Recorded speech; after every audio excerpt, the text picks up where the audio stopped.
Welcome to Magic Beyond the Books. Today we are talking about the Epic Universe theme park in Orlando, Florida. You all loved the episode where I took a deep dive into the Harry Potter world there, so I figured now we can talk about the whole park. I'm Renee, and I have Jess with me back on the pod, and she just went to Epic, so we're going to talk all about it. Jess, you want to introduce yourself? Hi everyone, I'm Jess. Warning, there are Harry Potter and Epic Universe spoilers in this episode. Okay, why don't you just kick us off, Jess? Tell us about it. Yeah, so I actually have a funny entrance story that I thought you would like. I don't think I've told you this since we've talked. Sorry if I did, but I'm just gonna repeat it for the pod. Yeah, for the listeners. So basically, when I was planning this trip, we went on my actual birthday. It was a Tuesday in October. So we had planned this months ago, like in the summer, me and my two friends from South Florida. And when I was looking online, I was like, oh, well, we should definitely get like express passes. That way we can skip all these lines from, a newer park. And I had looked at the express pass, price. And I was like, okay, this is like kind of expensive, but it'll be worth it, whatever. Mm-hmm. So me and my three friends, they were on board. We bought the tickets, right? We show up to the park. We get in the line to enter the park. And the lady sees the ticket and she goes, oh, where's your actual park ticket? And I was like, oh, this isn't the park ticket? Because it was super expensive. So I was thinking like it's the park ticket. She goes, no, this is the express pass. You have to buy the park ticket on top of the express pass. So I was like, oh my gosh. So then literally we had to pay another $212 to get into the park. Oh my gosh. On top of what we already paid. So at first we had said, okay, yeah, that's ridiculous. We don't want to pay close to $500 to get into the parks. We go through customer service and basically the guy who was telling us, okay, you can go talk to this lady and get your passes switched. They were basically going to refund the difference because we paid I think it was around $270 or $280 for the express pass park tickets. Okay. And he goes, well, regular park ticket is around $200, $210.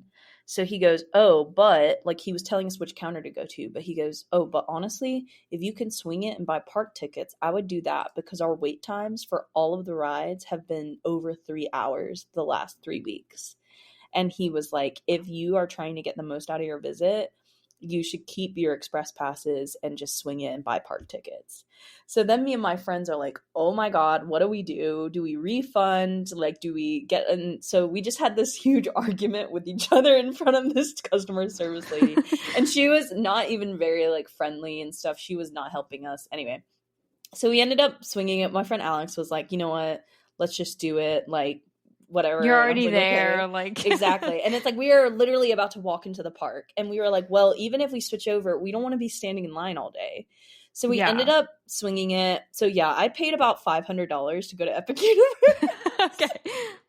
So I just thought that was a funny entry story. But my one beef with this is why do they even let you buy express passes? There was nothing on the website that was like, hold on, you're about to buy express passes and not park tickets. You might want to add park tickets to your cart. There was no sort of warning. It literally is just labeled express pass. When you go on the express pass, it is literally the 5th or 6th line at the very bottom in the fine print. Park entry not included. That's all it says. Period. Okay. So it's so buried, you would not know until you get there unless you have done that before or whatever. Because I buy Genie Plus for Disney, I've done that before. Mm-hmm. I've never bought Express for Universal. Yeah. So that was my first experience. So be warned, if you're wanting to go to Epic Universe and get the Express Pass, there is a separate charge for the park tickets. So I just thought that was funny. And I knew you would find some enjoyment in that because, of course, this is a typical Jess story. This would happen to me. Yeah, that is crazy that it lets you even buy the Express without buying the park ticket. Yeah, and even just warning of hey, yeah, you think you would have to have a park ticket on your account first before they let you buy an Express Pass. Yeah. So I just think it's a way for them to trick people into spending more money. I guess so. So just to break it down for our listeners, the Express Pass is, when you buy it, it's for the whole park and it's one pass per ride, right? Yes, so the one that we got, there's like two different versions of it. So you can buy the one where it's like pretty much entry into every single ride at least one time. You get express, which means you skip through, the long wait time. I would say the most we waited with an express pass was like 20 minutes, and that was like Okay, nice. rare. We usually only waited like 10 to 15 minutes. So it was definitely worth it if you're only there one day and you're like, oh, I want to make sure I ride everything. And, you don't live in Florida. I live in Texas. So, I knew I wasn't going to be back for a while. So that's why it was pretty much worth it to me. And we also went on a really, really busy park day. So if you know that you're not going to get to do everything because of the wait times and everything like that, I would say it was worth it. And it was interesting. They have this like facial recognition. This is what was new to me, versus Disney. So Mm-hmm. Disney, you have Genie Plus Pass. There are checks throughout the line to make sure no one like skips over, right? So like some Mm-hmm. people will try to like go in the middle of the line and like skip into the express pass, whatever. But there's always a check where you have to scan your pass again.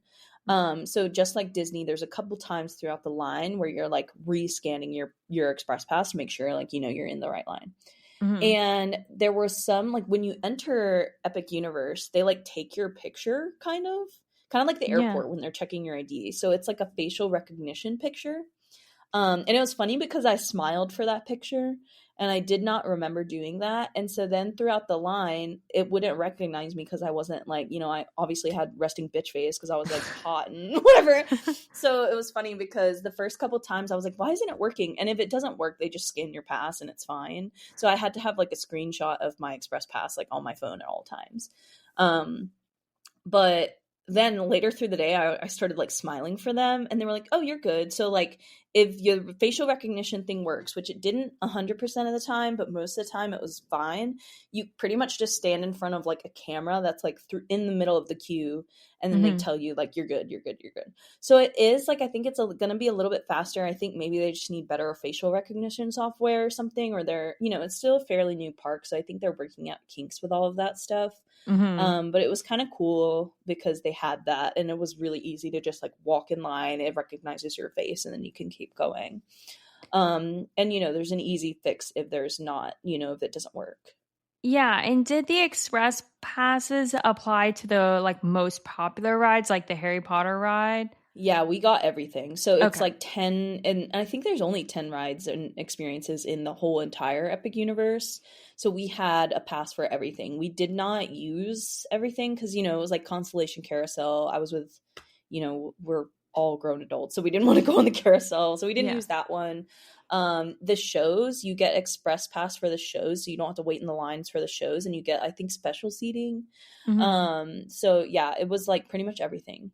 Okay, yeah. So all the rides, all the shows, not the. I don't think they apply to the meet and greets, do they? Like if you're looking at No, I characters. don't think so. That was the one thing. Yeah, no. Okay, so just the shows and the rides. Hmm. So it's not like it gets you like express to food or something like that. Just for people that like Yeah. if you're not super familiar Hmm. with parks or you haven't gone to Universal, I wanted to make that clear. Exactly. Yeah, I think you can check the website again too, though, because there's also like you pay even more, like almost double, and it's express. Like you get unlimited. Like you can go through the express lane on every ride, like even twice, three times, that sort of Oh, thing. okay. Okay.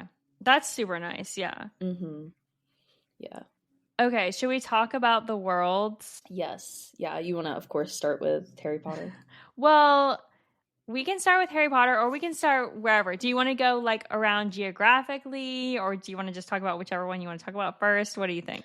I think let's go in order. And it's funny that you put it in this order because I pretty much did this order when I went through the parks. Okay, good. We'll So go we like can do it sequentially through your day. exactly, exactly, exactly.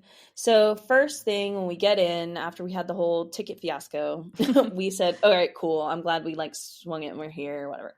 Um, I'll talk about Celestial Park last since it's the one I did the least in. But Celestial Okay. Park is the park, for the listeners, is the park that when you enter Epic Universe, it's like you're already in Celestial Park. So you don't like go through any sort of like time portal to get Yeah. there.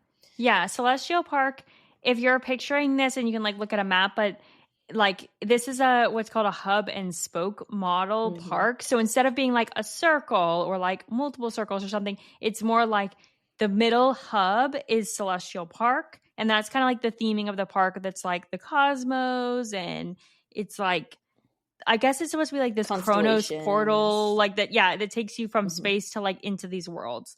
Mm-hmm. And then off of that hub, there's these worlds. So like it veers off, and then it'll be like the Harry Potter world. Or I guess I should list them. So there's the Wizarding World of Harry Potter. There's Dark Universe. There's Super Nintendo World, and then there's How to Train Your Dragon World, which is called Isle of Berk from the movie. And I think from the books. I've never read the original How to Train Your Dragon books, but Oh, there's books? I didn't know that. yeah, like there's like it's like a series like Harry Potter. Oh, wow. Oh my God. Maybe we should read that. Yeah. Yeah. Side podcast. Anyway, so that's kind of how it is. So it's not like if you're walking through the park, you have to walk through Celestial Park. There's no not visiting Celestial, but you like when you go off to the different worlds, it's not like you have to go through Harry Potter to get to Super Nintendo. You can just veer through like Celestial Park to Harry Potter and then cut back through Celestial to get to Dark Universe or whatever, just for like a visual. Yeah. I would say it's very similar. If you've been to Magic Kingdom in Disney, it's the same hub and spoke system where you kind of cut across like where the castle is and everything to get to other worlds. I think the other worlds do connect in Magic Kingdom, if I'm thinking correctly. But in Epic Universe, you have to pretty much like go back where you entered to get back into the center portion to get to another universe. Yeah, that's a good point. Yeah, you can't go through the worlds. You have to go back through. Like you said, it's kind of similar to like Magic Kingdom. Mm-hmm. Epic Universe is larger in the sense of like land mass, but has less attractions at this point compared to Magic Kingdom. If you're comparing like the two like premier parks, maybe of like Universal and Disney. Yeah. Well, I would say too, what I noticed the most about Epic Universe, if you are thinking about going, just some things to consider. I'm not like, I do like theme parks, don't get me wrong. I am not a huge fan of the whole ordeal of like walking through theme parks, it being so hot, there's no shade, like all of that sort of thing. I usually think it's a very taxing day. Obviously, I try to go as soon as a park opens to get my money's worth. But then usually halfway through the day, around like 1 or 2 p.m., I'm like, oh my God, I'm so tired. I'm ready to go. I never do go, but I just like, I'm ready to go at that point. And then I kind of get over it after like I have a drink or something. And then I stay till park close. I never got that feeling in Epic Universe, I would say, where I feel like it was a very easy park to walk. So very easy walking, more so than any Disney park, even Universal sometimes. Like Islands of Adventure kills me every time. Yeah. But Epic Universe was really easy to walk. And I noticed, I think why there was a lot more stairs within the queues of the rides. So I think instead of going like out, like spreading out, they chose to build vertical. And that's why it's almost like less walking, because the rides themselves don't take up as much room as like other rides, because you know when you're going through a queue, it's like they have to have this huge queue for you to enter a ride, because they have, you know, they're having hundreds of people in these queues. So I think that what they've done with Epic Universe to keep it kind of walkable and smaller is they built up rather than out.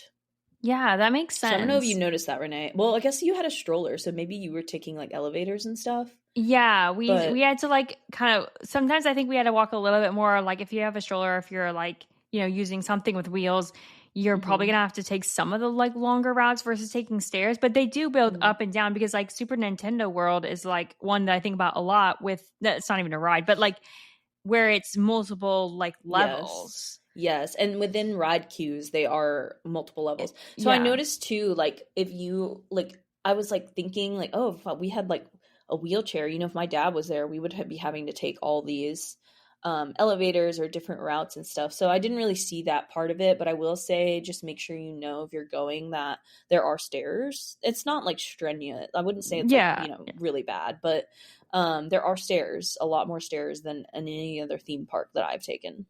Yeah, I guess that's true. Yeah. I mean, when you have the stroller, like you put all your stuff on the stroller, so then you're not like carrying as much stuff. So you're like, it counteracts maybe. Yeah.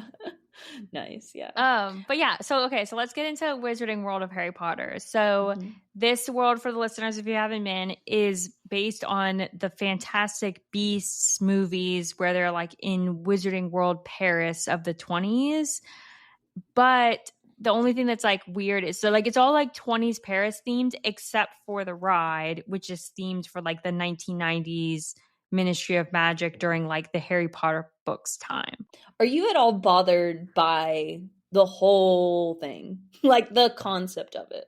Yeah, I don't like, to be honest with you, if I'm comparing the parks by the Harry Potter world, I don't, this is one of my least favorite Harry Potter worlds. Yeah, I agree. I just think it's kind of clunky. It doesn't really make sense. Like, why did we build, like, I just think it's kind of weird that we start in 1920s Paris when you walk through. And I will say that I was really impressed with it actually looking like Paris. Like, it was really cute when you walk in, you know? Yeah. But when you go through like the portal or whatever to the ride, the Ministry of Magic ride, which we'll talk about in a second, you are transported to like, it wasn't it like 1980s, the Ministry of Magic or something like that? It's like it's like Ministry of Magic after Harry Potter is over because like Umbridge is being like on Hmm. trial and stuff. So it's technically, I guess it's like 1998, I think. Okay.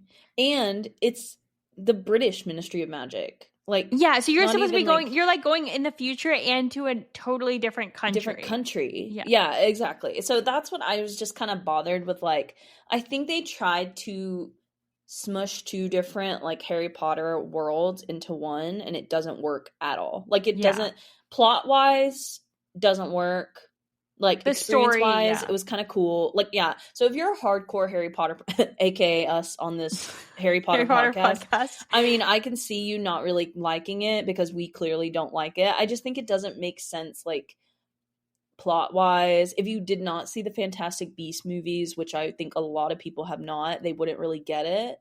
So yeah, I had a little like problems with it. Yes, and who out there likes the Fantastic Beasts series more than like the Harry Potter series? Like, Yeah. I don't know if I've met anyone who's like super into the Fantastic Beasts that isn't like Hmm. just a Harry Potter fan that maybe watched them. Like I didn't Exactly. even remember that there's part of the movies where they go to Paris. I Hmm.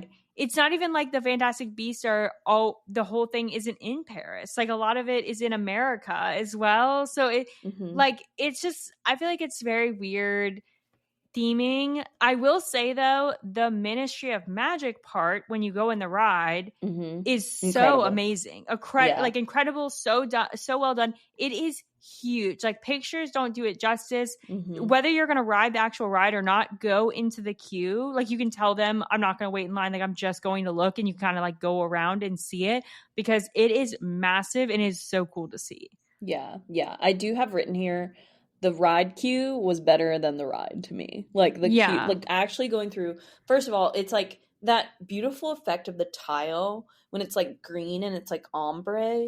And then they Hmm. put that, it is just so beautiful in there. It really bothered me that I think when you enter that world, you should be entering into that like atrium. Yeah, Like, like just that because should I have thought been it the was so world. freaking cool. Yes, Yeah. exactly. The ministry should have been the world. And I think that it's like, I hate that like it's the ride queue, like that part. Like I wish it was more of like we could go in and like walk around and take pictures. Like you're saying like you can. I had no idea that you could do that. So I thought you had to be like in line for the ride to even see it. So then too, I was trying to get all these pictures because you know I'm like amazed by it and I've been waiting to see it. But then I was on the express lane, so you kind of just have to walk through. So it's Mm. like I was like rushing, like kind of running through the line, taking pictures. Like I didn't have enough time, I felt like after the ride, when you're exiting, you are in that room again, but it's a Hmm. different angle. I feel like you don't get as nice or pictures like when you come out. I mean, you still see everything and you can take your time in there. But yeah, anyway, so I thought that Ministry of Magic, the like they did beautiful with that. Like I thought that was so cool. I thought the queue was amazing. Like we walked right by Umbridge's office and like so I took pictures there and stuff like that. So the queue itself was pretty great to me. And then you walk through Umbridge's office. I thought that was really cool. Um And like on the walls you see, so that obviously they're like packing up her office that's in the ministry, and there's these blank ribbons on the wall, and I was like, what are these little ribbons? And then you notice like the amount of detail they did in that queue, like kind of like, I don't want to say like dirt marks or like dust marks in like round circles around the ribbon, and you look on the ground and it's like the plates with the cats on them. So I was like, oh my god, it's the plates that were hung up on these ribbons, and Yeah, then that now have, they're getting packed up. So I just thought that was so cool. Like they do a lot of attention to detail in it. yes, there is so much attention to detail. You walk through, like in the queue, you walk through the locker room of like the aurors, Mm-hmm. and like there's just so much throughout the queue. And yeah, like, and then yeah, like you said, like the queue is more of the like visual, and then the ride is a lot of like computer screens. Like there Mm-hmm. is like some real, it's a mix of like real and computer screens. Mm-hmm. Um, but yeah, I think that's my biggest thing. And also, like, there's so many parts of Harry Potter that I think could make really cool, like, rides that I think you could add. Like, I don't really get, like, the Paris thing is like, okay, you could have done that. But, like, there's so many things I'd like to see. Like, for me, since the books were written, I've wanted to see a, like, Whomping Willow flying Oh forward my god, Anglia yeah. car, like, Yeah. ride. Like, why has that not been made? Yeah, yeah, that would be really cool. Like if we were like trying to go get to Hogwarts. Or I mean, I know the Hogwarts train is like part of like getting to from one park to another at the other Universal parks. But I feel like even that could be a ride. Like I don't know. There are, I get what you're saying. Like there's so much. Even You Battle could of Hogwarts, that would be freaking sick. Yeah, Battle of Hogwarts. You could do like So, a Forbidden Forest, like Aragog. I guess they kind of have that in mhm, like the Hogwarts ride mhm, at the in Islands of Adventure, but like that could be its own thing. It's like Forbidden Forest, or mhm, like if you want to do like a haunted mansion, you could do like a Shrieking Shack and like all the mhm. monsters of Harry Oh, that's cool, Potter. yeah. Goblet of Fire, where you're going through trials or Oh something. yeah, like a So, maze. Yeah, yeah, so I think there's like plenty of stuff that they could do, and they just picked not the best stuff. So I will say the ride queue does get some points for me there. yeah, definitely Um, points for that. yeah, and then so overall, like the actual world in Epic Universe, it's kind of small to me. Like you walk in, there's a street, there's a left and a right that doesn't even go that far in, and then that's it. So there's not even like a extensive world to explore. So I was a little disappointed with the size of it. It felt kind of small. And Renee, I know you had a wand for Hmm. interactive wand experiences. I did not. So there was absolutely nothing to do if you do not have a wand. I will say that. Like no extra thing other than the ride and the show, which we didn't see the show. So yeah, I only was in there for maybe like an hour tops because we also got butterbeer, which was nice. Yeah. Um I feel like their butterbeer got better, I will say. So I was like downing that shit. And then I went to this little like bakery shop that was on the right hand side, kind of like a Honeydukes, but like a Paris version of Honeydukes. Yeah, I went in there. It was very impressive because they had these little cakes you could get. Oh, I know what you're And talking it about. They was have little like like pastries and amazing. stuff. They're like Yes, really, really yeah. pretty. Yeah. Yeah, so I got a macaroon when I was there, macaron, whatever, however you say it. And it was delish. A long time ago, I did go to like like real Paris. Like I was in Oh France, yeah. and I asked one of the ladies there for a macaroon, and she was so confused. And I was like, a macaroon, and I'm like pointing at the thing, and then she's confused, and I'm like crouching down, I'm pointing at it, and she looks down, and then she realizes what I'm saying, and this is how she said it. I'll never forget. She goes, Mhm. macaron. Like that's how she's like, oh, Yeah. macaron, like not like macaroon. Yeah, yeah, exactly. But do you see that? Oh yeah, like it's like a It's pretty like cake, crazy, like like the Beaubaton hat with like some yes. butterflies. Just like the detail on it was so impressive. I was like, "Oh my gosh." And you could just get that. And it was honestly too, I will say this park isn't as like things in this park were reasonably priced, like Epic Universe as a whole, I believe. Which I'll get to a little bit later, Yeah.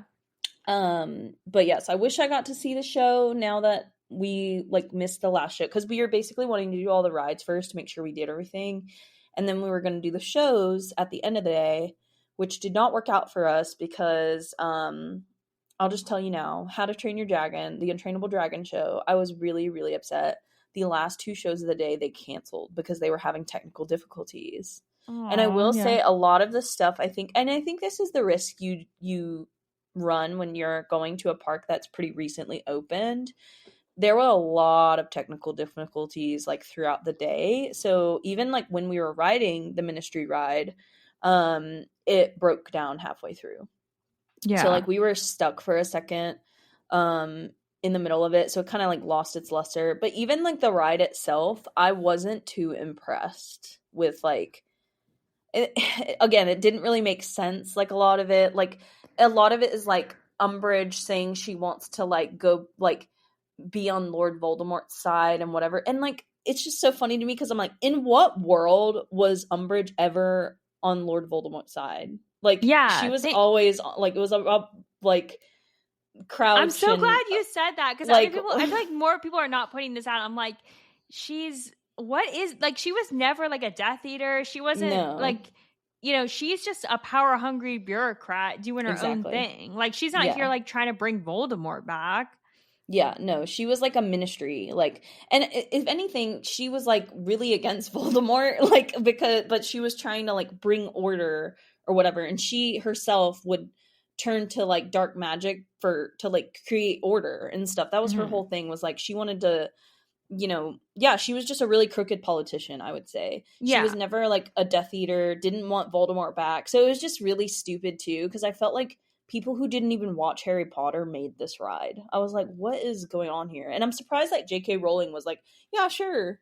Yeah. Like, does she have to like approve this stuff or I don't know. Yeah. Like, I feel like kind of in the movies and in a lot of like Harry Potter content, I think it's like, okay, so you have the books and then you have like the movies and then you have like other content. It just gets diluted down to like complex characters that are like have some light and dark in them. That was like the whole point of the books, is like Mhm. people are complex and like there's some good, just because you're like a bad guy doesn't mean you're a Death Eater. Just because you're a good guy doesn't mean you're on the side of good, or like whatever, and like the complexity. And then I feel like it gets diluted down to like, okay, like we're just gonna put everyone in either bad or good. And like Umbridge is bad, so she's a Death Eater. She likes Voldemort. Like, I don't know. And then like the Slytherins are bad. There can be no good like Slytherin, and it kind of Mhm. like, which it just kind of makes me like cringe. And I'm like, I feel like it takes away from the reasons Mhm. why we love Harry Potter. Exactly. Yep. Yep. I couldn't have summed it up better myself, because it did feel like if you really love Harry Potter, which I'm glad we're like saying it all in the pod, clearly Epic Universe didn't pay us for this shit, because I wouldn't be giving a glowing review. But basically, it's like if you really love Harry Potter, just go into it knowing it's not like canon. It's not accurate. It's Yeah. not like great. I mean, it is pretty cool, right? Anything that's Harry Potter, it's gonna be cool to experience. Butterbeer, always amazing. Like, Yes. so overall, it was like, I just was surprised because I thought it was going to be one of my favorite worlds, and it definitely was not. So I will Yeah. say that. I agree with you. And I did all kind of, since you did more of the rides and I feel like I did more of the like things outside of the ride, like the foods and Mm-hmm. like, Yeah, the like the shows and experiences. Yeah. some of the experiences.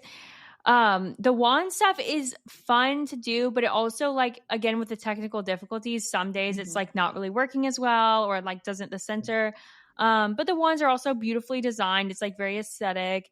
And then the show, I did watch this show and I didn't really love the show. Like, I was kind of like, I loved the Untrainable Dragon show, which I'll talk about later. But so Mm-hmm. I would say, if you're like, I don't know which show to go to that one. Like, don't go to the Harry Potter one, Mm-hmm. would be my advice. Yeah. But Yeah. butterbeer is amazing. They have a lot of other like specialty fun drinks, and the food is pretty good. I ate at that like French bistro sit down Mm-hmm. place, and had like a crepe, and like there's some fun stuff to do like in that way, but there's there's not a ton to do in this Harry Potter world. I'm sure they're going to build it out more, and there's going to be more rides and stuff in the future though. Mm-hmm. So, we'll I would see. hope so. Yeah, because right now it's nothing to write home about.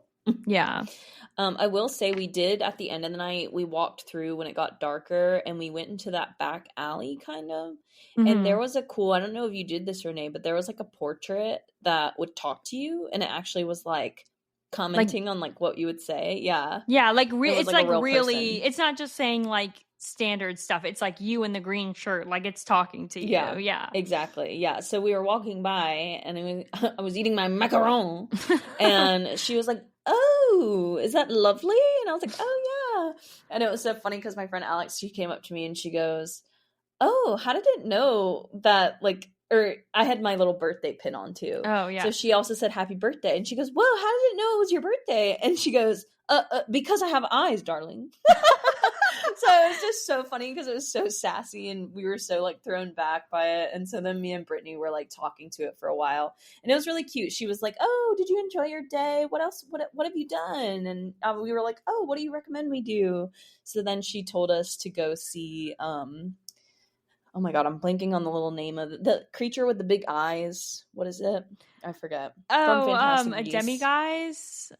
No, it was the little short one. I forget what they're called. Oh, the little ones? Yeah, A I saw a moon calf? video. A moon Yes, calf? yes, the Okay. moon calf. Yeah. So she told us to go look at the moon calf that was behind the butterbeer cart and stuff. We didn't end up going to do that, but it was just really funny because she was like, "Oh yeah, what have you not done? Ooh, there's a secret I can tell you." And so that was kind of cool. I did enjoy that because she told me happy birthday and then we chatted with her for a bit. It was kind of funny though because obviously there's like, it's the end of the day, so I'm like, maybe the software was like getting tired. But halfway through, her eyes just kind of like drooped, and it was really creepy because then she was talking to us with her eyes like kind of like droopy and closed, and it was really weird.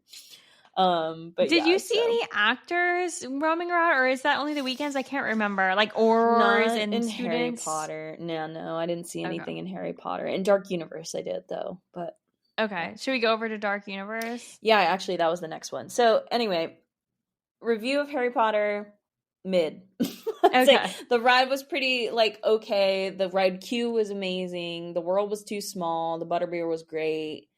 The macaron was great. And also, for the um, record, now you can get butterbeer without going into the parks. They now have at Universal City Walk, which you don't need a park ticket to go to City Walk. You could you can just go and have dinner there or walk around.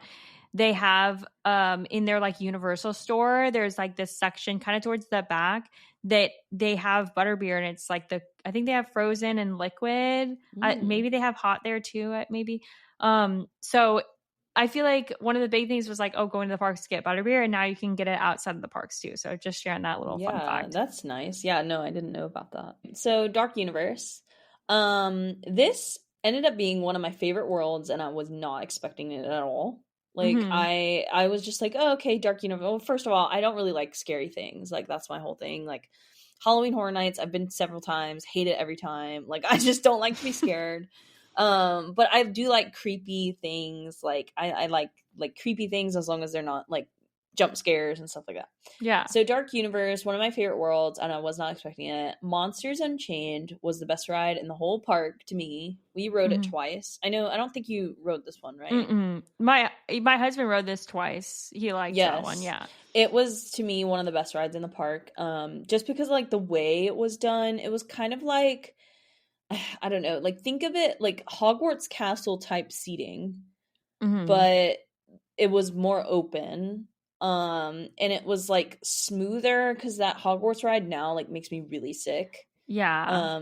Yeah, this ride didn't make me sick. It was like a mix of screens and a mix of animatronics, but it Mm-hmm. was so smooth. Like you would see something on the screen, like a werewolf would go across the screen and jump to the left, and a real werewolf would like hop out. So it was really kind of cool, like the way that they did it. Like the Um, blend of the two was really well done. It's surprising that you said you don't yes. like jump scares because this ride has some jump scares, It right? does have some jump scares, but they weren't too bad. You know what I Yeah. mean? It wasn't like terrifying. Like it was really good. Like and yeah, and I thought the story itself was really cool. Like you walk in there and it's like a woman and she's Victoria Frankenstein and it's like her great grandfather was Victor Frankenstein. Mm-hmm. And the whole thing is she's trying to get like monsters to bow to the name Frankenstein. So she's controlled all these different monsters, whatever. And you're supposed to think that Frankenstein, I guess going through the ride, you're thinking like Frankenstein is like turns evil and he's the one that you're being scared of, but it's really Dracula. Mm-hmm. So it's really interesting because then you like he has these like Dracula like brides, and there's these like kind of like, you know, half dead vampire ladies like who try to get you, and I don't know, the whole thing's like pretty funny. And like Igor, her little assistant, is really funny. He's kind of like the comic relief or whatever. Yeah. And he kind of reminds me of Gollum, like Lord of the Rings. Like Yeah. it's just so He's funny kind of like because hunched. yes, and he like talks like him kind of is like, I don't know. I just thought of him the whole time. So yeah, it was really good. Curse of the Werewolf was the other ride. It was quick. It was kind of cool how it spun you around.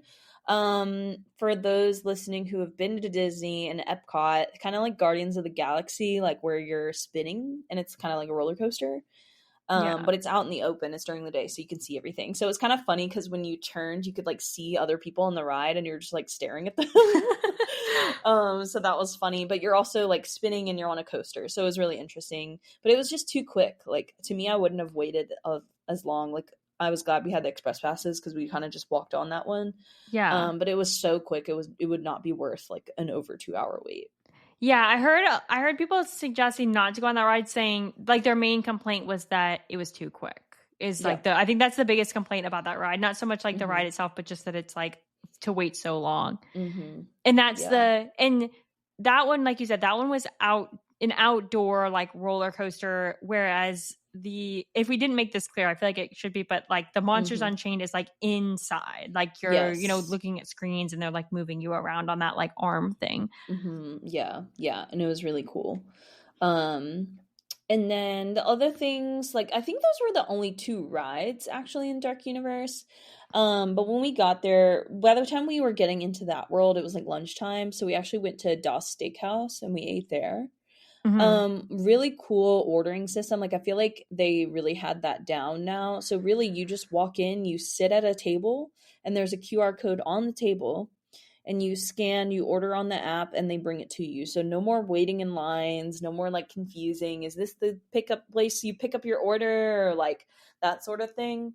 So all the sit down restaurants, I think they really had a good system with that, because it was really nice to just be able to sit down and like rest for a bit while you're like waiting for your food and stuff. Yes, I do like that system. And another hack is like you can, if you're waiting in line to then get a table, you can kind of like go on the app, right? And like pick out what you're going to eat. You can even like put them in your little cart. And then Mm-hmm. once you sit down, just scan the code that's like, okay, my table number is, 612. And then Mm-hmm. bam, your order's in. And then you're Yeah. sitting and you're waiting for your order and you're like in AC. I do like that system. And Mm-hmm. Das Yeah. Steakhouse is in Dark Universe. And they also have, if when we're talking about eating, they also have the Burning Blade Tavern, which is a separate thing. And I feel like Mm. people see that a lot because it's like the windmill that's on fire, right? Those are like two different Oh. restaurants, right?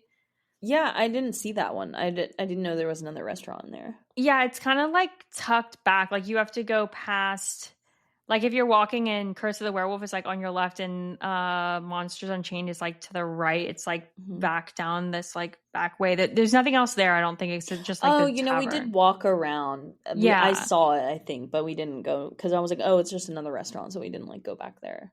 Yeah, and then they have, and obviously like the whole like place is all like creepy. Like I liked going to Dark Universe after dark because then it's even Mm-hmm. creepier, and like Mm-hmm. they've got like the fog coming out, and everything in that world is like literally darker. Like it's Yeah. all like gray and black, and they have like Mm-hmm. a little fountain in the middle, or like Mm-hmm. well or whatever, and they I also went to the have bathroom there and they had black toilets. I thought that was cool. and they have the meet and greets with Igor, or Igor's like walking around sometimes, I think. And then they have like Lisa Frankenstein is like in a meet and greet, right? Cool. And I think I didn't the see Invisible her. Man is walking around. But the character actors, like, I think they're only there some days. Like they're there some days, they're not the other. I don't know what their like schedule is. So you may or may not see them when you're there. Yeah, yeah. So what I saw was a lady playing violin. Like she came out and she was playing violin and like walking around, and then she got on this like kind of like stage and told the story of Phantom of the Opera, which I did not know. Oh. So it's kind of cool because she would say like, tell a little bit of the story and like play her violin like as a part of it. So I thought that was really cool. And just something cool and creepy. And like, I never knew the story of Phantom of the Opera, so it was kind of cool to like learn about that. You mean like Um, you've never like seen Phantom of the Opera? no, Oh, okay, yeah.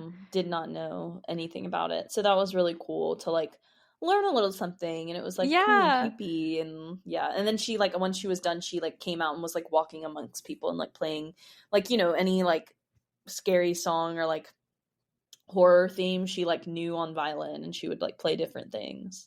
And but to be clear for people who have not been to Universal Parks, and we're talking about like these characters, and I don't want to be confusing. So there's three different things at play at Universal. There's performances, like there's street performances, like you're talking about. There's a lady that comes out with a violin and tells the story, or like there's some of that, like I think of Islands of Adventure has like the Triwizard Tournament dances, or like the frog choir that comes out. So there's that. Then there's like street actors that are just people walking around, like the Invisible Man, just like walking around, like you can come up and like talk to him. I think Igor just walks around and you can talk to him. And then there's meet and greets where you have to wait in line and then you interact with the character. So that, just to like make it clear, there's like different ways that you can interact, if you will, or see like these actor characters in the parks. Yeah. But yeah, so what did you think of Dark Universe overall then? Really cool. I loved the rides. Curse of the Werewolf less than Monsters Unchained, but I would say if you're going, make sure you go to Dark Universe. We did do it during the day, and we went back and walked through at night. I think that was the second time we did Frankenstein. We actually waited because obviously we had used our express pass earlier in the day. So it was cool to do that at night a little bit. So we spent a little bit of time there during the day and at night. I would say definitely try to make it over there at night. And Frankenstein was easily the best thing. And honestly, it was like one of the best like Universal rides I've ever ridden. Yeah. So yeah. I know someone like friend of a friend who worked on the like actual construction of Epic Universe, and he said that his favorite world was like the Dark Universe. Dark Universe, yeah. So next, and we're kind of, for the record, we're kind of going like counterclockwise around the park somewhat, like Harry Potter. If you're looking at you're looking at aerial view, there's a Harry Potter Wizarding World. And then if you kind of go counterclockwise around, you'd pass like the Helios Hotel is like off, like kind of between Harry Potter and Dark Universe. And then if you keep going down, the next one is Super Nintendo World. Yeah.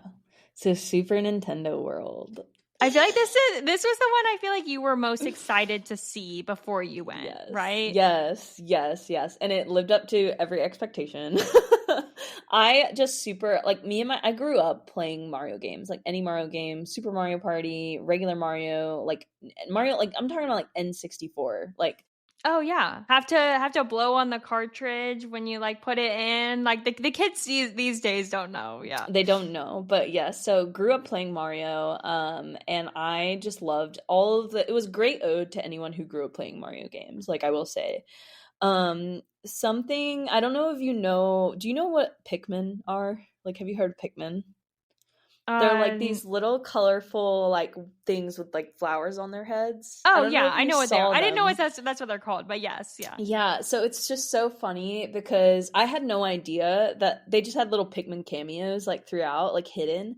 So it's funny because when we were on like one of the terraces and I was like just taking in the world, I was like so like looking around and I looked down and there's like a group of Pikmin like picking up a little Mario coin and I was like, wait, oh my god, this is so cool.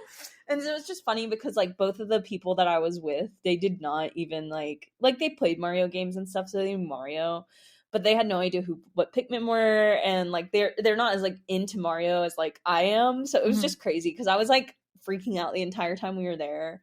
The queue to what is the Bowser one? It's like There's Mario Kart's Bowser's Challenge. Yes. Yeah. So that was the first ride that we went and actually did in there.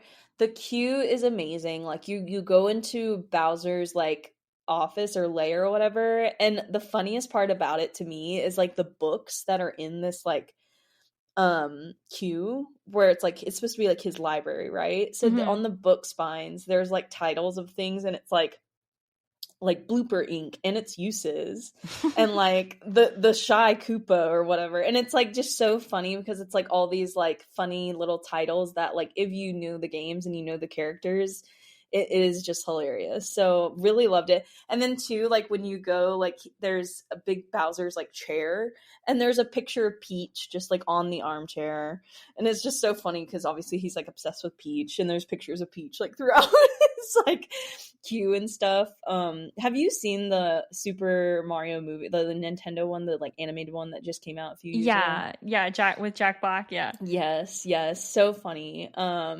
I love the song Peaches. Like, yeah. I unironically will listen to the song Peaches. Yeah, it's so funny. So yeah, I really loved it, like the actual world itself. And then too, like even just going in where you're like going through the pipe was really cool. Yes. As you're like warping, and then at the end it's like and you're like in the castle, and I was like, oh my god, that's such a cute touch. Yes. And we then, mentioned strollers before. If you have a stroller or for whatever reason can't go on the escalator, there you can still go through a pipe. There's another one that's like flat that you can go in and out of. oh, So just for the cool. record, you can still get that experience. Nice. Yeah, I didn't even see that. But yeah, so really cool just like entering into the park. And then too, when you're in the castle, there's like portraits that do the melting feature that's like on the N64 games. You kind of like jump through the portraits. Mm-hmm. So it's just cool because there was like a little thing there that was really like a nice little ode to like the earlier games. So I think they did a good job overall of like kind of like the design of it and like just little things. And you could go through and like I have so many pictures of me like punching the little like question mark things. Yes. So a lot of photo ops there.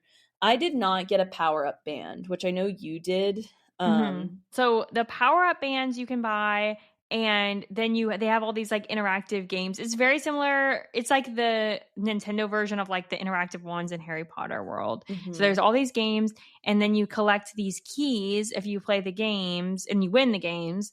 And then if you collect, I think it's 3 keys, you then can go into this secret like challenge to play this interactive like virtual game that you can only go in if you get the keys.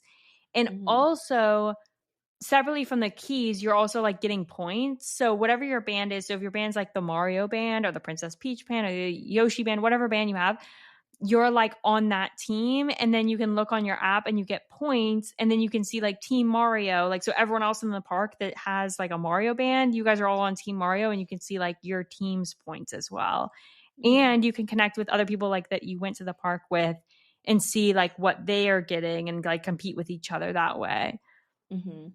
So like do you get, I mean, it's just like extra experiences, I guess, when you're getting these points, or like what's the purpose of it? Yeah, it's just like to play games and like compete against each other. Like if you want to like compete against your friends. Gotcha. Or well, the keys thing is to get you in that like secret like Bowser. I think they call it like Bowser's Showdown or something like that. Okay, yeah, I saw that. Yeah, and that like we did it. We all like got bands and we went in with our friends, and then you go in there and they won't even let you like take pictures in there or take videos, and you play like this interactive game thing and you compete against each other, and you're like looking at a screen and you have to jump, like physically jump up and like knock these things over. So it's just like a little like fun. And we like I went with kids and stuff, so it's like we were like messing around with these games. And I went with a bunch of like adult gamer men who like love to compete with each other.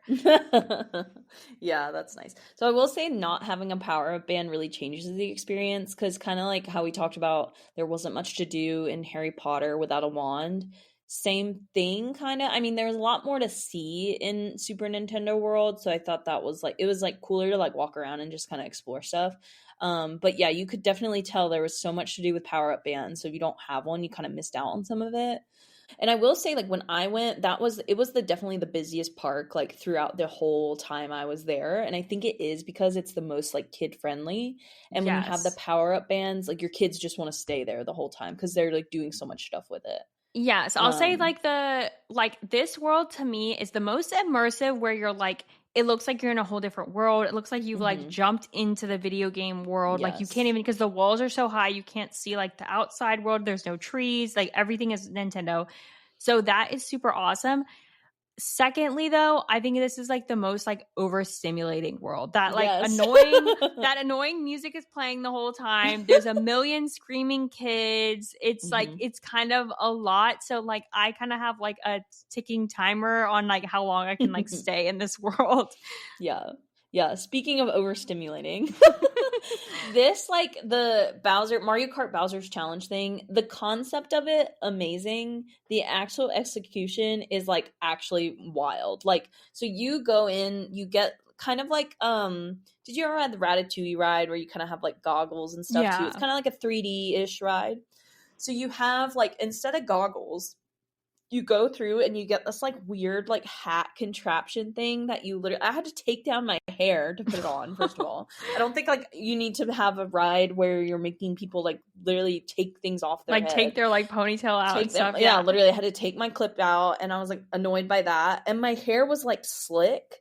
So then my like when you're putting it on your head, there's like this weird like crank system to like get it to fit your head. So you have to fully uncrank it, put it on your head and crank it to where it'll fit on your head.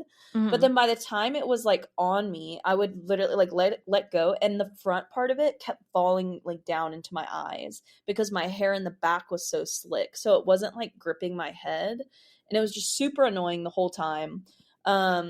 I will say the fun part about that queue was like they have little Mii characters, which if you ever had a Wii, like you know the little Miis that you make, the little Mii characters were like kind of explaining like how you play the game. So also if you don't know Mario, like there's very rarely do characters like actually talk. Like no one talks. It's just like they make like noises and stuff, and there's like dialogue on a screen. So there was no like out loud instructions. So it's like obviously if you have kids there, they're not going to know like what to do because there's no one telling you like this is the goal of the game, like blah blah blah. It's pretty much all pictures and you have to watch it. So it was kind of confusing like what you actually have to do. But they played it like a couple times. So like the gist of it is wherever you look, because you have this hat thing and the hat thing attaches to goggles that are like on the cart where you end up sitting. So then in the goggles, this like screen in front of you, there's stuff that's on the screen that like interacts with the environment when you're going through the ride. So then it's like all of these people, it's like Mario Kart. So you have like characters in your vision left and right. And when you look, there's like new characters that pop up. And then the ride itself is going. So it's super clunky. Like it's not fast at all.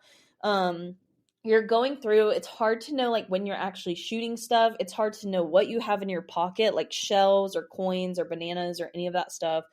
So it was just very overstimulating because you're literally like looking around, you're trying to take in the ride itself, but then you're also trying to like, there's things in your vision that just come flying in front.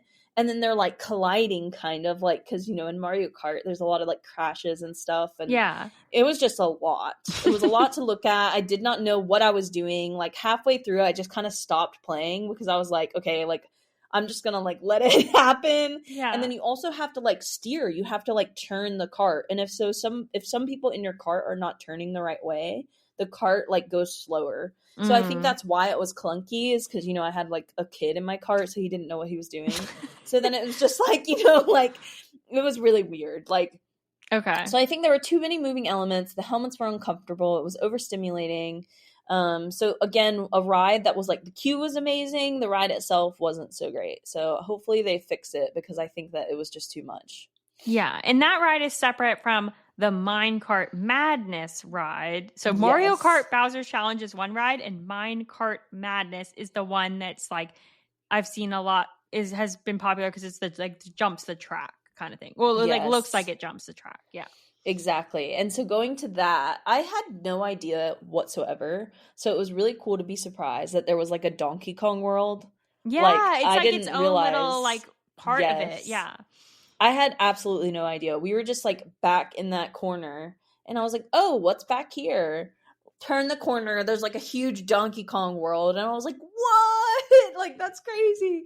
And then Brittany was like, oh yeah, I actually think the ride we need to go to is back here. So then we ended up walking by it. The whole time I was walking in, I just kept going, DK, Donkey Kong. You know that song that they do in the movie? Yeah. So that was fun. Really cool back there. It was kind of small, obviously, because it was part of this Nintendo world, but Yeah, I just had no idea that it was back there, so that was a fun surprise, and it was cool to discover. And so Mancart Madness was pretty cool. I don't remember much of it, but I remember it looking like trackless. Like it looks like you can't see the track when you're on the roller coaster itself. It's like kind of like underneath, like you're hooked on the side, and then the track is underneath, like the fake track. Yeah, So it was kind of cool. Yeah, I've you're never never like ridden something like that. jumping a track, just to be clear for Yeah. the listeners, but it like gives the impression, yeah. Yeah. So that was cool. I don't remember much of it. Honestly, I think it was kind of like the railroad ride in Magic Kingdom, from what I can remember. Yeah, it's kind of like that. Thunder Railroad. Thunder Mountain Railroad, yeah. Yeah. That's what it reminded me of. Okay. Yeah, this is the game. Okay, so the kids, all of the things I'm about to say are not going to make sense to you, but the older generation, you're going to get this. I had one of those, like, what are the little, like the Game Boys? Back in ye olden days, we had these things called Game Boys. There were no Game Girls; it was just Game Boys. And I had the one, like, I think it was like the SP, the little, like, it was square and it opened. I had like a little blue one. And the game that I probably played the most on that was this Donkey Kong game where, like, and I can literally see it in my mind where they would like jump the little like railroad tracks, and I'd like, be doing my thing. I was obsessed with this game. I played it on my little Game Boy all the time. Wow. And was it like and fun fact, Donkey Kong was the original Mario Party like villain, if you didn't know, or Mario villain, I guess, because he was the one who would like steal Peach, and then you had to jump his barrels and go get her. So it's just funny to me because that like no one really knows that. I mean, if you didn't play Mario, but it's funny because Donkey Kong's now like kind of his like helper or whatever. Like he's friendly in the newer games, and I'm like, this is not the original Donkey Kong. Like, I knew. Yeah. Also, I'm going to show Jess a picture. This is what mine looked like. Yeah. My brother had the clear green one, so we would play on that one. Like, the one where you could like see through it. Yes. See through it. Yes. Oh my gosh, those were the days, man. And then my little sister got the DS, which was like the bigger. I had a DS. Yeah. Yeah, and she had those little like dogs, the DS dogs that you had to like care for day and night. Yeah, Nintendogs. And then literally you would log on and they're like starving because you like wouldn't log in for days. Yes. Yeah. It was like the Tamagotchis we used to have. Oh man.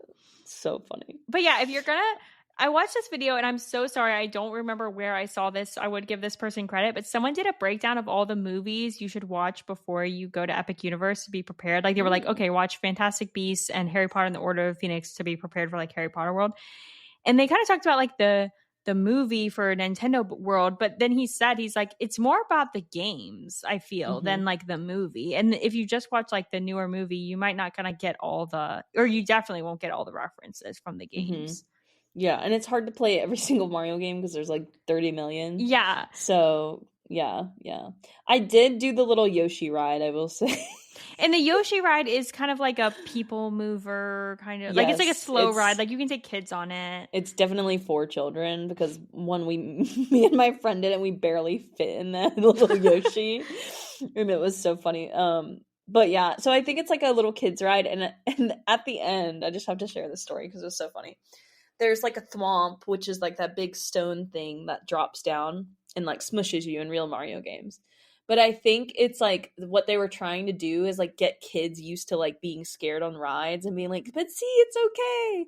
So near the end of it, you have this thwomp that's like coming down. So, and this was like end of the day, this was the last ride we did because it was just like, whatever, we have the express pass, let's just see it. It'll probably be cute, whatever. And we just wanted to see like Nintendo World from like high above. So we went on this Yoshi, and near the end, the thwomp is like coming down, and my friend Alex was just sitting there like so relaxed in her thing. We were both like, we're kind of silent, that like after theme park where you're just dead silent in the Uber. Yeah. And so as the thwomp's coming down, I went, ah! Like I screamed really loud, and she literally like freaked out. Like she was like, And it was just so funny. And she was like, "Oh, you shouldn't fucking do that." I was like, it was just so funny because I got her so good with that, and it just cracks me up. So anytime I see the Yoshi ride, I'm gonna think of that moment. Yeah, that will be in your heart forever. Yeah. So I think that wraps it for Super Nintendo World. If you want to go over to Isle of Berk next. Yeah, so we did the least in this park, I will say. But it was very cool, like the whole setup. It looked really like the movies. Like if you watch the movies, it was cool. And like I liked how when you walk through, there was a lot of like dragons, like kind of like animatronic dragons, and like a lot of cool photo ops. We missed the I know I mentioned it earlier, but we missed the show, and I was so sad because I know Renee, when you went, you were like, you have to see, make sure like you see the show. Like I just thought like I was really excited for it, so I was really upset that the last two shows of the day got canceled. And they said it was because of technical difficulties. So I'm assuming, like, I know you said that there's some sort of like dragon that kind of flies over you. Yeah, So I'm wondering if it like wasn't working. yeah, maybe. Yeah, there's definitely a lot of animatronic dragons throughout the world, and then in that show, they have multiple animatronic dragons like on the stage and moving around, and Mm-hmm. then real human actors interacting with them. And there's some music. This one's like more of a musical than the Mm-hmm. other show. But yes, there is like this like giant, like life size, the size of a dragon if dragons existed, that like flies over the audience with a real person riding on it. He flies over the audience multiple times. It's not like a one shot, like he like does multiple like swerves around over the audience, and then he like goes to the stage and he gets off of the dragon. Like it's very well done, I think. The rides there's three rides. So there's the show, there's a like playground thing for kids, and then there's three rides. It's Hiccups Wing Gliders, Dragon Racers Rally, and Fire Drill. Mm-hmm. So out of those three, I only rode Hiccup's Wing Gliders, and that is definitely another great ride of the park. I think you said that this one was your favorite. Yeah, I didn't ride, for the record, I didn't ride as many rides, but I loved this ride. Like Mm-hmm. it's maybe one of my favorite like roller coaster or like rides in general. I just think it's like Mm-hmm. very well done. Mm-hmm. It's not like super crazy. It is an outdoor Mm-hmm. roller coaster, but it's not like you're doing loop de loops. Like it's not as big as like the Hulk or something crazy where you're like, so it's very, if you're like not, if you're kind of scared of like that, it doesn't do anything too crazy like that. But it is like fast, and you get Mm-hmm. like the thrill of the roller coaster, and the whole thing is like you're riding a dragon that's being trained, I think is what it is, or like Mm-hmm. you're kind of like testing out, and Mm-hmm. they sync it up like with the music from the movie, which I think the music from the movie is so good, so Mm-hmm. that like it, which I feel like really adds to the enjoyment of the ride, is like you're riding and then it's like playing the good music and you're riding, and I just Mm-hmm. feel like the vibes are great. Vibes immaculate. Yeah. Yeah, and I think it was fast, but not like crazy fast. Like you're not scared. There wasn't as many like twists and turns, so you don't get sick, and it was really smooth. So I think it Yes. was definitely like one of the best coasters I've ever ridden. It reminds me a little bit of Hagrid's motorbike, Same. but I love shorter. Hagrid's, and it Yeah, reminds me of yeah. Hagrid's. I feel like it's like slightly less intense than Yes. Hagrid's. Yeah, I would say a little bit less intense. And it's a little shorter, but it's not too short. Like it was still a healthy, a good amount. It wasn't too short, it wasn't too long. And yeah, Racers Rally is the one that I've seen where people are trying to like turn themselves. Like you can kind of like turn your own like dragon that you're riding. I didn't ride that Okay. one. I think that one I saw and I was like, I'm gonna be sick on that. So we Yeah. didn't even try to do it. And I think that one too, we didn't get a express pass for. So it's like only in this world is Untrainable Dragon Show, Hiccup's Wing Gliders, and Fire Drill were Okay. the express passes. We had friends, I didn't ride Fire Drill, but we had friends ride Fire Drill, which is like you're on these boats and you can spray water at each other. And our Mm-hmm. friends said that this one was actually really fun. Like you're standing Mm. up and you're kind of spraying each other. And I think they had like a lot of fun with that one. So I think that's like a fun one, but it's obviously a water ride. So if like you don't want to Yeah. get wet, that's a factor. Yeah, I kind of did want to do it, but my friends were like, "Hell no, we're not doing a water ride." So I was like, "Oh, okay." So that was sad. So yeah, but I did like Hiccup Swing Grinder. One thing in here, did you get a mac and cheese cone? Yes. Oh my God, so good. I like Yes. literally wanted another one. Yes, It the was so mac and good. cheese. So it's like, to describe for the listeners, it's this bread Hmm. cone.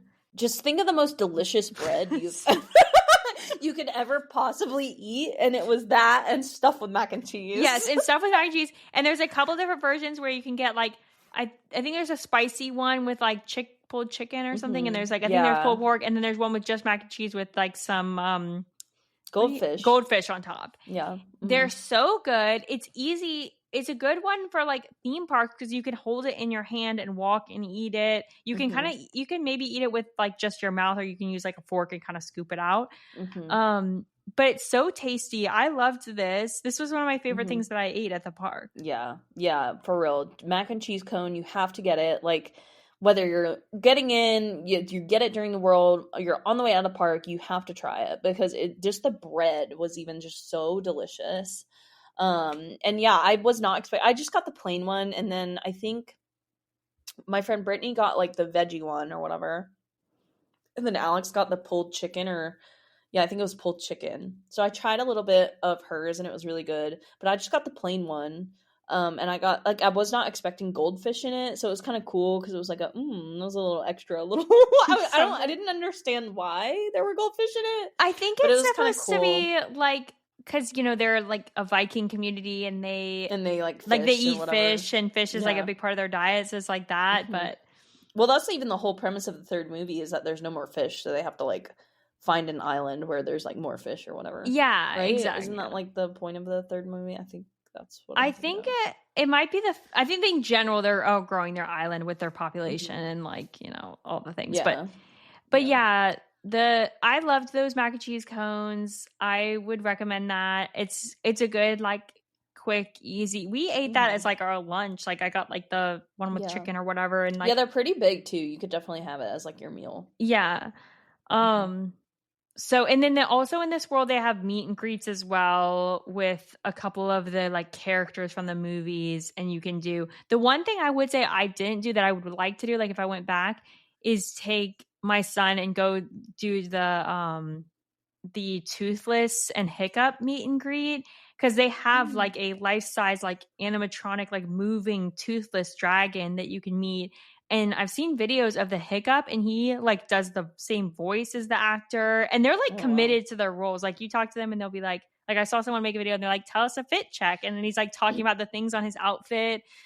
So props to the actors, also anyone that works at Hmm. Universal for this, especially Yeah. working in the heat and like those costumes. Oh yeah. Oh my God. Yeah, and they're like, there's like fur and leather. It's like actual real like Viking lore. Like Yeah. their outfits are pretty intense. Yeah. Yeah, that's Isle of Berk, which is the How to Train Your Dragon world.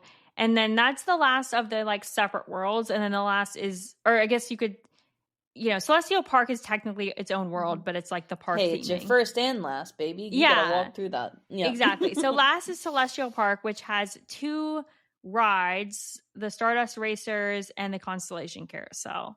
Hmm. So, Stardust Racers. I think we have to address there was a man that died on Stardust Racers. Yeah. And before we were like this happened, I want to say like a month before I went. But come to find out this man he rode it 6 times in a row, which I don't think is probably advised. He was handicapped, so I don't think He he had had like full use of like some pre existing condition. yes. Yeah.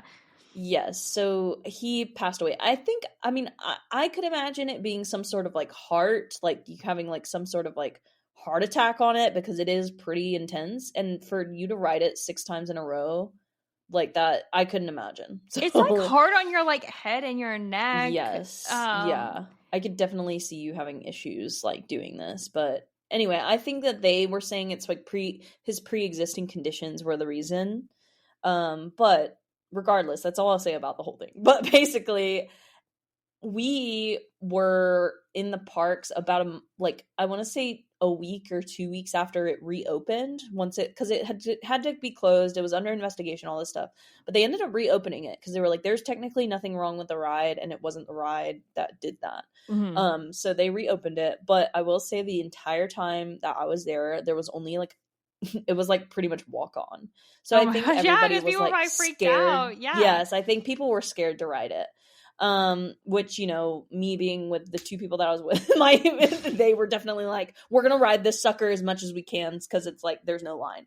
And they're both like roller coaster junkies. I'm not like super like afraid of roller coasters. I will try anything once, pretty much, like if it's a roller coaster. I do have like I get scared of them like right before I go on. And then during I kind of freak out a little bit. Hulk I almost like black out on a little bit. Hulk is its own thing because it's Hulk needs to be taken down. Like the old ones like jerk your head around much more than like a lot of these new roller coasters. Yeah, also. But, exactly. But I will say Stardust Racers made me very, very sick. Like I was not okay for like an hour to an hour and a half after I rode that ride. Which sucked because we did it right before we went to Isle of Berk.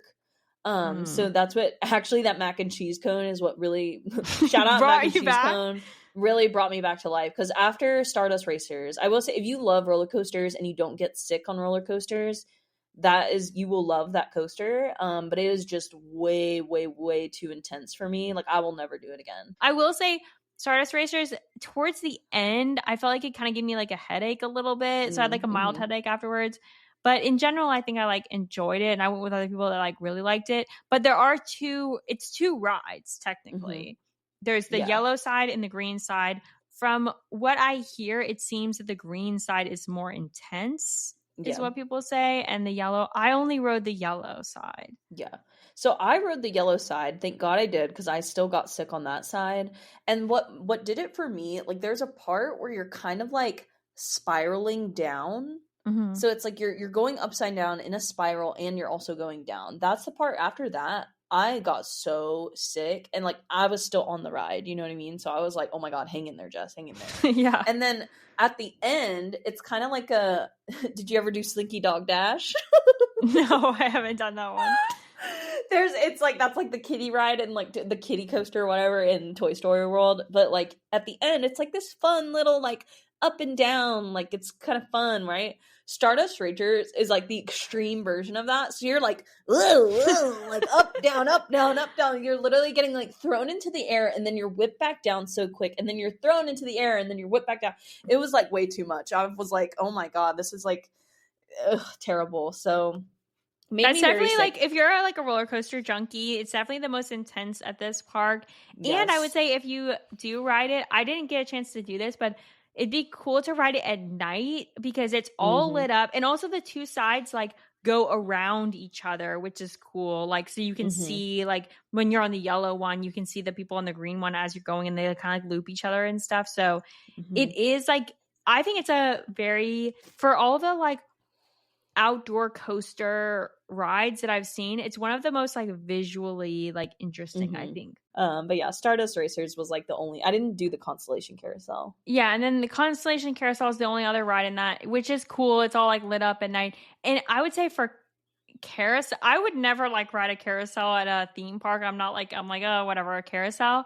But this carousel is very cool. Like, I will say, it's not just like it goes around. There's individual circles within the big circle. So you go around like different, not like in a quick spinning where it makes you sick, but you go around different circles and you go around the big circle and you go up and down. And it's all cool and constellation themed. And they actually had cool music too. Like, instead of being that standard like carousel music that's kind of annoying, they played some different like more poppy kind of jam music. So it's for carousels, it's like amazing. And it's so like, I really wanted to do it, but I got scared I would be sick, like going round and around like that. But I guess it's like not fast. It's not fast. Yeah. Like stuff that goes around and around. Like I would never go on like teacups nowadays. Like I'm too old to like be spinning like that. And it didn't it didn't make me sick. Okay. Yeah. So maybe next time I'd try it. Yeah. So yeah. Okay, should we get into our rankings then? Yeah, there is one thing about Celestial Park. There was this bar called Bar Zenith. I ended up getting this mocktail called Eccentric Orbit, and it was one of the best drinks I've ever had. I got a mocktail because I brought in like a little fireball shooter. So I put fireball in it and it was really good. So I just will say, if you go to Bar Zenith, get the eccentric orbit mocktail. So that was really good. And then I wanted to ask, did you eat at the Atlantis or that little Asian restaurant when you stayed in the Helios Hotel? No, we didn't.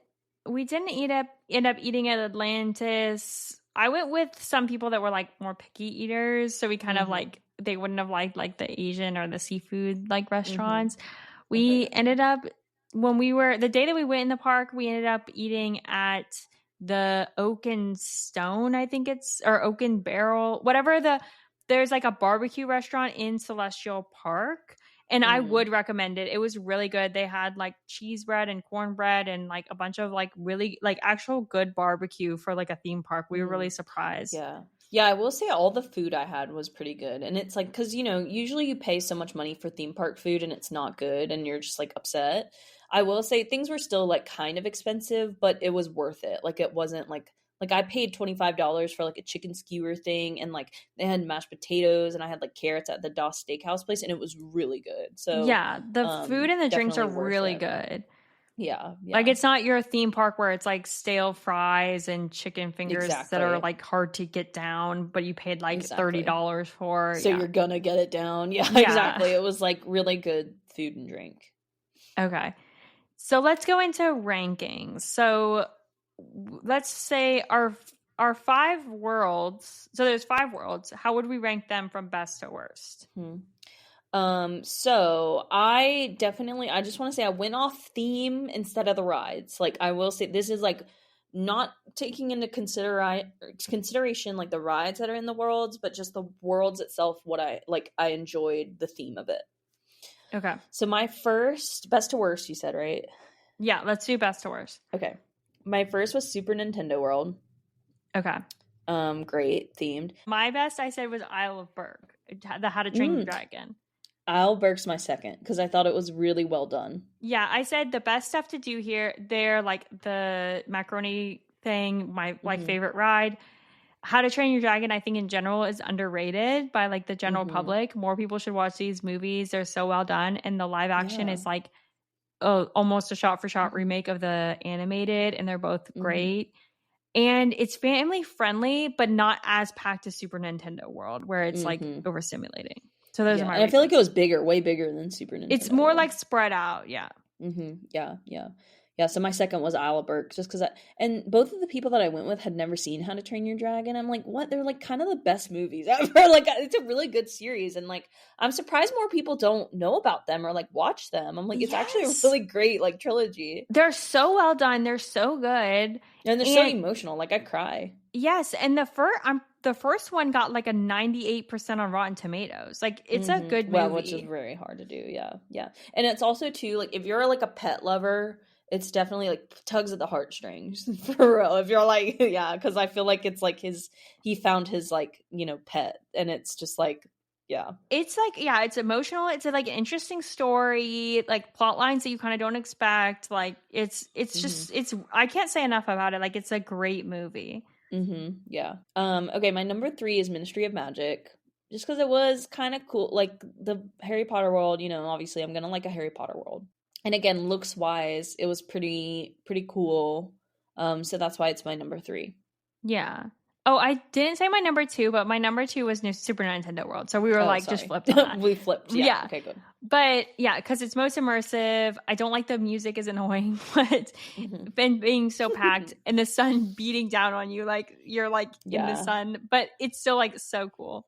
And then my Hmm. third, I put Celestial Park actually, which is maybe Hmm. like a wild card, but I just think it's very beautifully designed. Hmm. The Stardust Racers and Carousel are also like lit up and they're lit up at night and it's cool to see. And the carousel I think is like very unique for carousels. Okay. So that's Okay. my three. And then if we're going to four, I had Wizarding World of Harry Potter as my four. Okay. Yeah.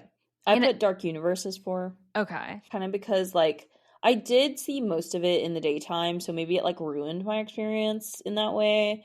But I did just think it was like the least to like look at.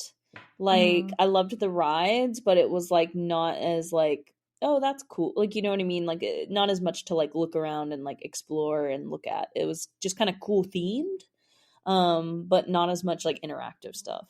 Yeah. And I had Dark Universe as 5 for me.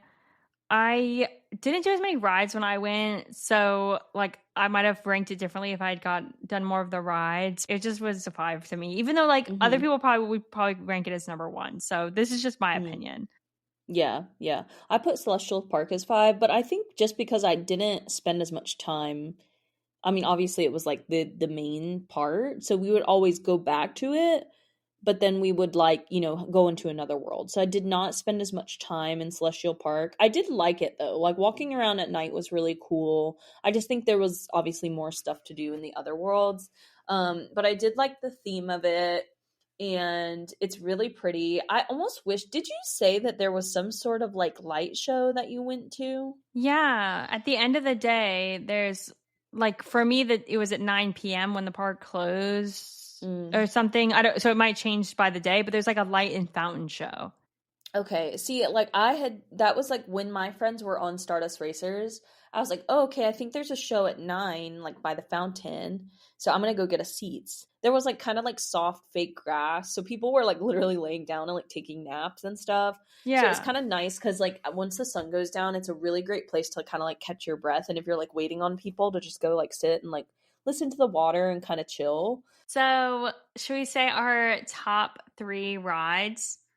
Yeah. So I didn't Uh, go on many, so I basically just ranked like the ones that I went on. So you're going to be a better reference for this. But my number 1 was Hiccup's Wing Gliders. yep. My number 1 is Monsters Unchained. I think no surprise there. Number 2 of the ones I wrote on, I liked the Constellation Carousel, so I'll put that as 2. Wow, okay. Yeah, my 2 was Hiccup's Wing Gliders. Okay. And then my 3 was Stardust Racers, again, because I didn't ride many of the rides. And it's a good like coaster for people that are like that kind of intense coaster. Yeah. I think my 3, I had originally put Battle at the Ministry, but thinking more about it, I think I'm going to go ahead and say Minecart Madness instead. Okay. Because it's kind of like a coaster and it was more fun. And I just didn't really love the Battle at Ministry ride. I thought could have been better. Okay. What were our top 3 things just in general? Like things to do, could be rides, could be restaurants, hmm shows while in the park. Like what if we had to say, oh, do 3 things and only these 3 things maybe. Gotcha. Yeah. I'll just go through my 1, 2, 3. Okay. So 1, Monsters Unchained. I know I keep saying that, but it was really cool. And so number 2, I put it kind of things to do is try as much food as you can. Like the mac and cheese cones. We ate at Das Steakhouse. It was really good. I wish I had more of the themed food and drink. So if you can like go around, like just definitely like make sure you even like look at the menus and stuff before you even go, because I think it's good to like map out like where you want to go and the foods and stuff. I know Renee did that more than I did, but I wish I did that more before I went. But all the food and drink, everything I had was amazing. Yeah, the And food then and drink is yeah, good. yeah. And my number 3 is walk around the park at night and take cool pictures. Go and talk to the lady at the Harry Potter world in the back. Just kind of do those experiences at night. Like once you're done doing everything and you kind of need like kind of a break, just walk around, take cool pictures. Like we did so many of the photo op stuff that was really fun and great memories. So I think it was cool. Yeah. My 3 things, I didn't put these like in any particular order, but I did a ride, a show, and thing to do. So, a Okay. ride, Hiccup's Wing Gliders. I think that's good hmm for like all, even if you're not super, like, you don't like super intense, you don't like hmm screens. Like, it's a hmm good, like, catch all ride that I think hmm most people would enjoy. And Even, even like young kids could do that ride. That was yeah. like as long as they're tall enough, I don't think it's scary or anything. My show Untrainable Dragon that I talked about before, I think was great. And then for my thing to do, like you said, go after dark if you can, or stay after dark and see the park all lit up. And if they're doing the light and fountain show when you're there, like watch that, because it was really cool. It's very the best thing I can compare it to is like the Bellagio in Vegas, where they have the fountains Mm. all like timed up with music. During the fountain show, they go through all the worlds and they play like the music for each of the worlds. And when it's the part of the show for that world, the portal for that world lights up. So like the light will Oh, be that's on for cool. like Isle of Berk when it's playing the How to Train Your Dragon music and so on. And like So it's really fun. And like the park is meant to be seen at night. So like you said, like it's just it's like a whole different world and there's lights everywhere and it's really fun. Yeah, I thought it was. And at night, I didn't even notice like the worlds, like where the portals are. There's lights that like meet in the middle of Celestial Park. So like a portal's light will be shining, and it's just really cool to see them all like connect at the end. Because even the Harry Potter like world, there's like a hand with a wand at the very top. So it looks like the light is coming out of the wand. So it was really cool. Thanks for joining us on this magical journey through the wizarding world of Harry Potter. Don't forget to rate and subscribe to the podcast wherever you are listening. Next week, we will be discussing the Yule Ball scene from Book 4.